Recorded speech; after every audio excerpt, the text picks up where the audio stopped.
Let us pray that peace be now restored to the world, and that God will preserve it always. These proceedings are closed.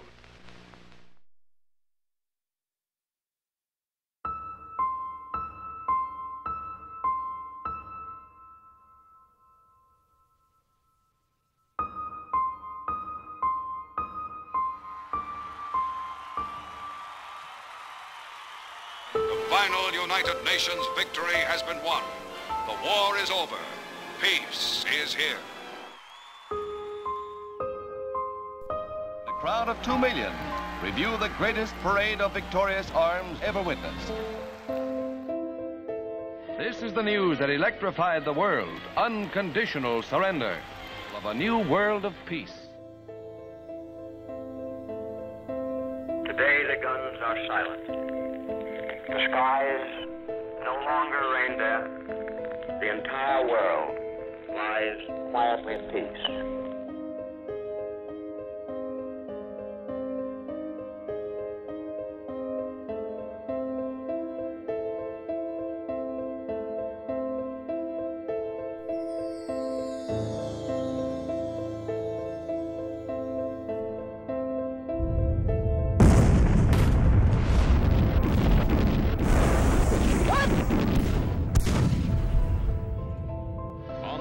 American infantrymen once again hit the road toward Korea's capital city of Seoul.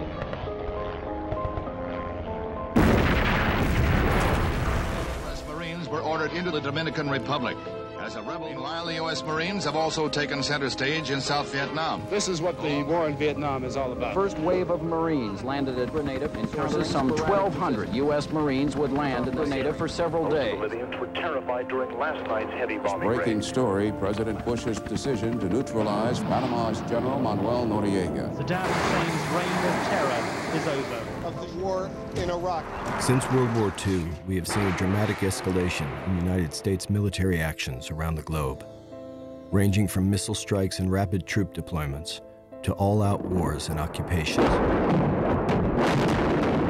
The reasons for these military interventions have varied, each involving complex geopolitical interests in different parts of the world at different times in U.S. history.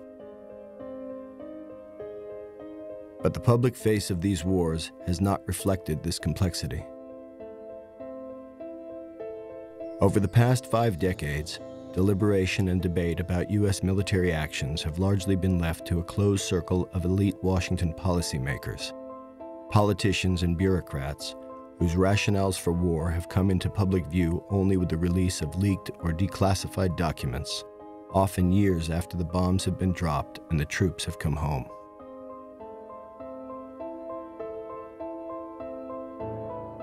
In real time, officials have explained and justified these military operations to the American people by withholding crucial information about the actual reasons and potential costs of military action, again and again choosing to present an easier version of war's reality, a steady and remarkably consistent storyline designed not to inform, but to generate and maintain support and enthusiasm for war. Nationally syndicated columnist and author Norman Solomon began to notice the basic contours of this official storyline during the war in Vietnam. As a teenager, I read about the war in Vietnam as it escalated. I saw the footage on television. In combat, there are no niceties. A dead enemy soldier is simply an object to be examined for documents, then removed as quickly as possible, sometimes crudely. People that I knew began to go to Vietnam in uniform of the U.S. military. And as time went on, I began to wonder, particularly as I became draft age, about the truthfulness of the statements coming from the White House and top officials in Washington. We fight for the principle of self-determination, that the people of South Vietnam should be able to choose their own course, choose it in free election, without violence, without terror, and without fear. And through that process, I began to really wonder about whether we were getting more truth or lies. In the years since, Solomon has focused his attention on a set of striking parallels between the selling of the Vietnam War and the way presidents have rallied public support for subsequent military actions. Looking back on the Vietnam War, as I did many times, I had a very eerie feeling that while the names of the countries changed, and of course each circumstance was different, there were some parallels that cried out for examination. Rarely, if ever, does a war just kind of fall down from the sky. The foundation needs to be laid, and the case is built, often with deception.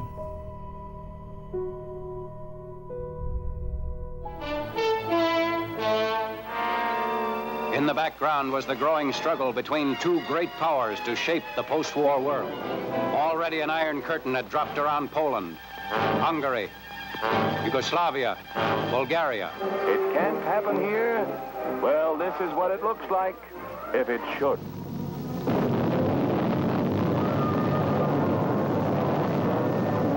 Chief of police is hustled off to jail. Public utilities are seized by fifth columnist editor who operates under a free press.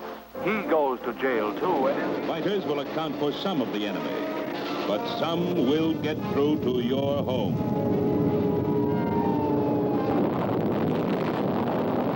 The use of propaganda to arouse public support for war is not new.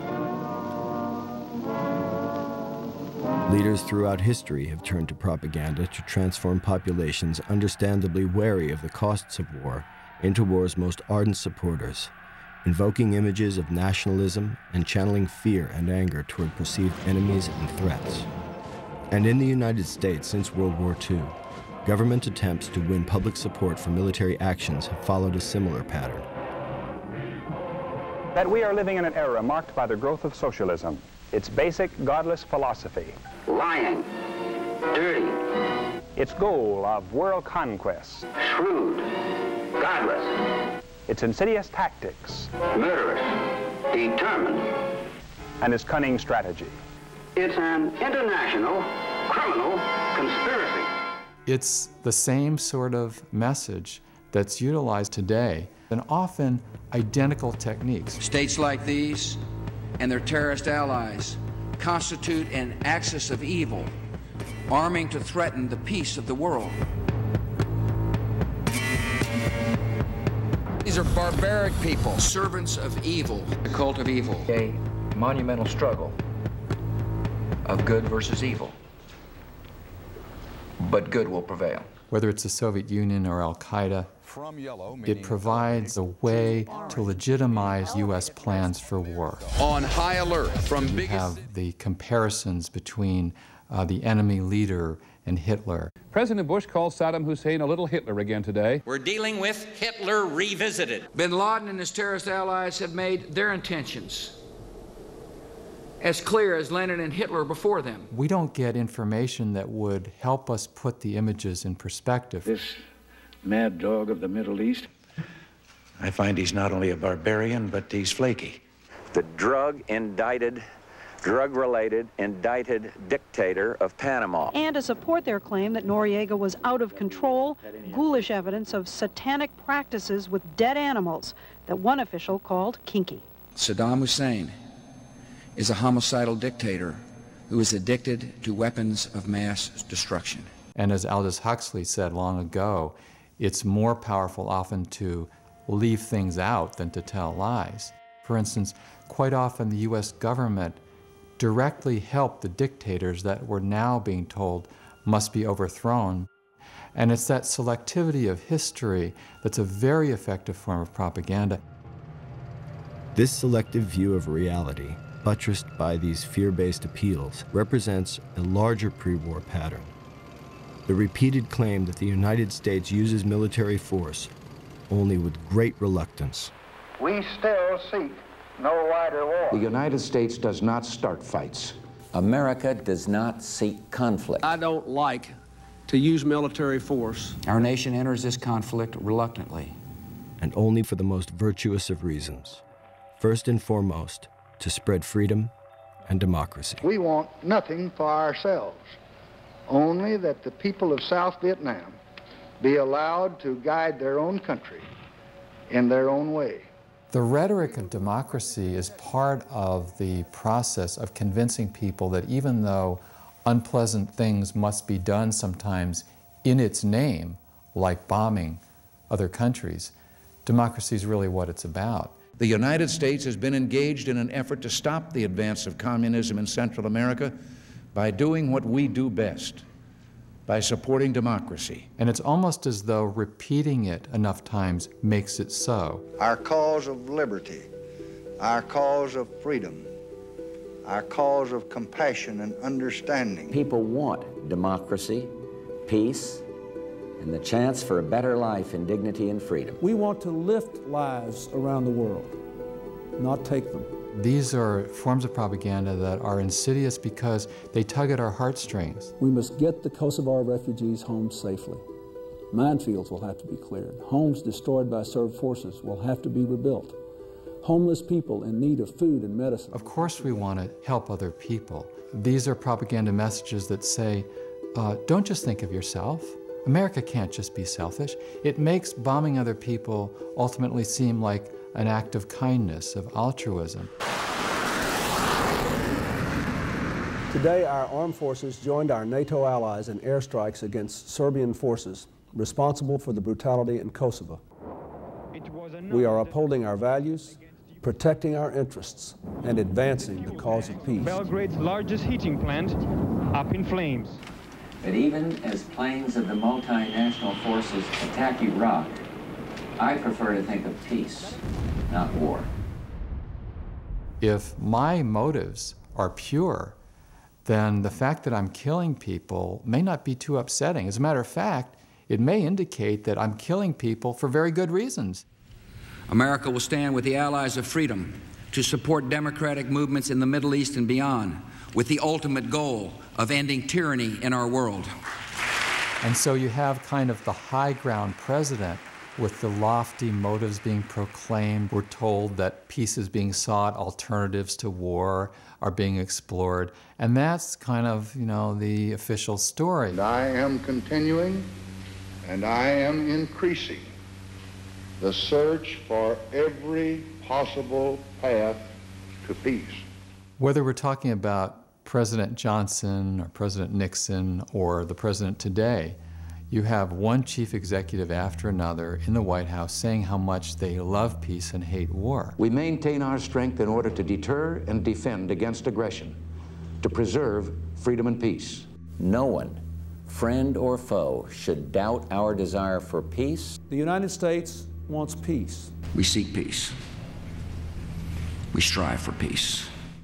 Every president of the last half-century has gone out of his way to say that he wanted peace and wanted to avoid war. I pledged in my campaign for the presidency to end the war in a way that we could win the peace.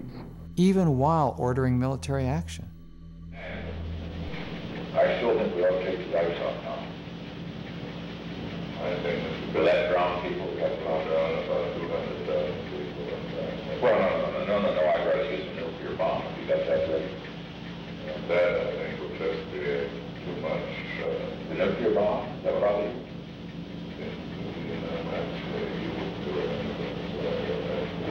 I just want you to think big, Henry, for Christ's sake.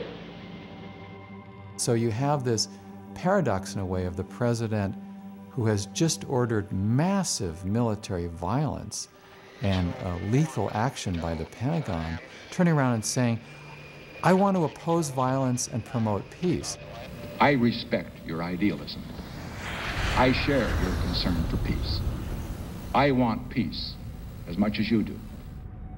Actually, war becomes perpetual when it's used as a rationale for peace.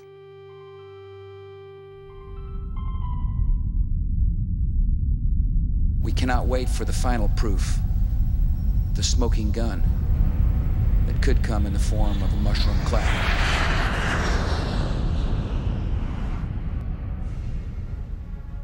As Americans, we like to think that we're not subjected to propaganda from our own government.